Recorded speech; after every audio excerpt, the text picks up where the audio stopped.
Relax कीजिए थोड़ा। मोदी जी से मैं पूछना चाहता हूं, बेटी बचाओ बेटी पढ़ाओ अभियान के तहत जो आपने घोषणा की है, मैं जानना चाहता हूं देश में जो बेटी के प्रति जो अन्याय हो रहा है, जो बेटी के लिए शोषण हो रहा है, जो शोषित है बेटियां, उनके लिए आप क्या कर रहे हैं। मेरा सवाल है, इस देश में बेटियां कब बचेंगी।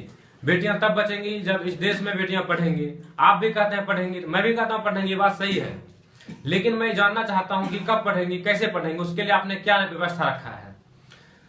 बेटी आजकल जो शहरों में तो पढ़ रही हैं, ग्रामीण इलाके में भी पढ़ने की कोशिश कर रही हैं, लेकिन आजकल बेटी के लिए जो नियम हो अपने समाज में, उसके प्रति लोगों का जो नजरिया है वो थोड़ा सा पौराणिक दृष्टि से है। मैं चाहता हूं कि इस दृष्टि को बदला जाए और बेटी, सबसे बड़ा बोझ बेटी के लिए तब बन जाता है उस पिताजी के लिए जब बेटी की शादी होती है, जब दहेज की बात आती है। तो दहेज जो है एक मसला है, जो दहेज लेते हैं या देते हैं कानूनन दोनों गलत है, लेकिन इसके लिए आज तक कोई कानूनी कार्रवाई हुई नहीं है जहां तक मेरे संज्ञान में है।